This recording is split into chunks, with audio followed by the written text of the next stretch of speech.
This is yet again another unsolicited video, but I feel better and I feel the need to talk about this. About tuning.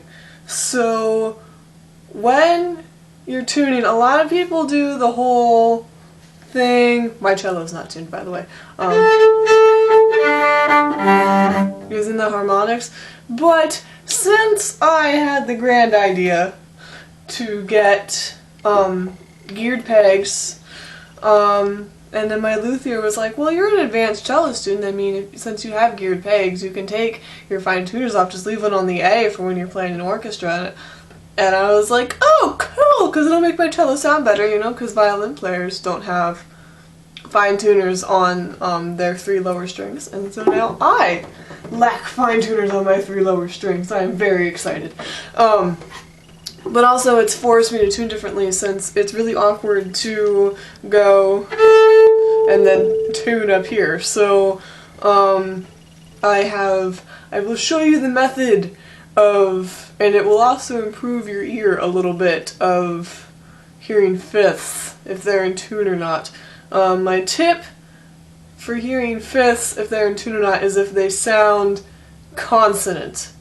Sixths and thirds and any intervals that aren't fourths, fifths, or octaves sound vowel-y, and then fourths and fifths and octaves sound very consonant. So you'll see what I mean, and so you just pick what makes it sound more consonant. So when you're tuning, you get your tuner. Mine is all the way over here. And I recommend that you not tune your A by like playing it and looking to see if it's in tune. I don't do that, because that's not what you have when you play an orchestra. When you play an orchestra, you have not that. You have an A. And so you tune to the A that you hear.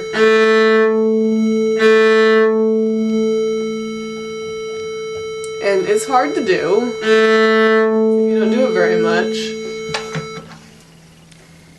And if your sense of pitch is all off from having the flu. But then once you have your A in tune, what you do, if you're tuning with your pegs and you have geared pegs, well, number one,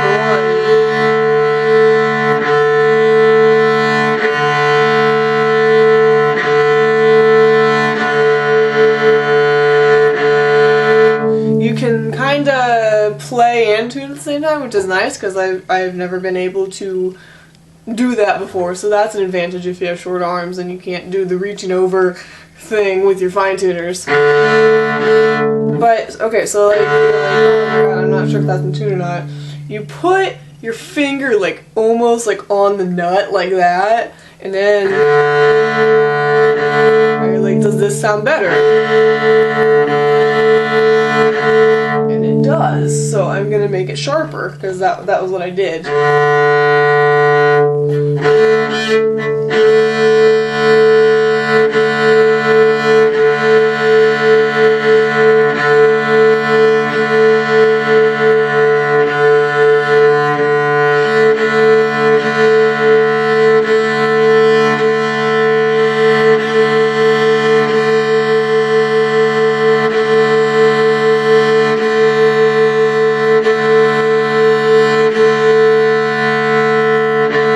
That's in tune. I kind of went both ways to show you what it sounds like both ways. If hopefully my camera picked it up pretty well. You can actually hear the whole beaters thing going on with fourths and fifths too, not just unisons. Fun fact. And then you just repeat the process. Now this is me actually tuning, so I didn't detune my cello slightly.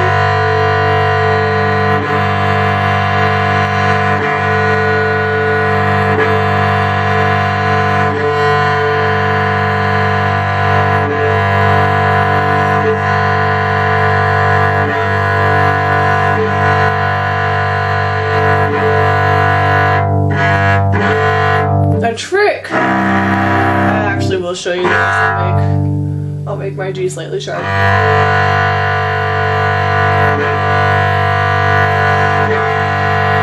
Okay, so if you have a string that's slightly sharp and you're using traditional pegs, I actually do this with my geared pegs too because it works the same. If you're slightly sharp, there's a couple things you can do that don't even involve the peg that make your string go a little bit flatter. And it works especially well with the G and D on cello, and like you put your finger up in the peg box and you press on the string up there, and then you can really, I'll kind of show you more up here, but you can really move it from side to side, like touching the D and then touching the C, and that'll stretch it out to some degree. Sometimes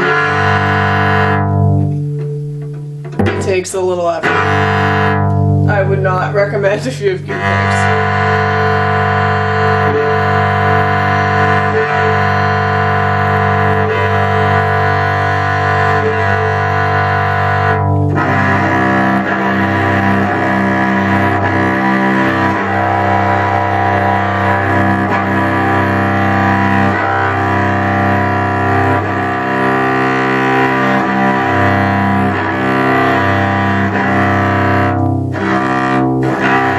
And now my cello's in tune. So I actually, the only time I do the finger at the nut thing is when I'm really unsure.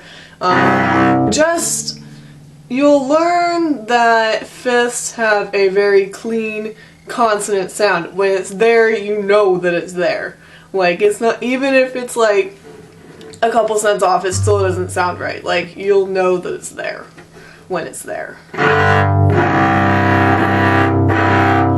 And you get to hear it better to tune with fifths more, but I recommend tuning with fifths because that's how a lot of professionals tune. And if you get geared pegs and take the fine tuners off your cello, it's how you're gonna have to tune pretty much. So I wish you all lovely practicing, and I hope you all have a lovely day. Goodbye.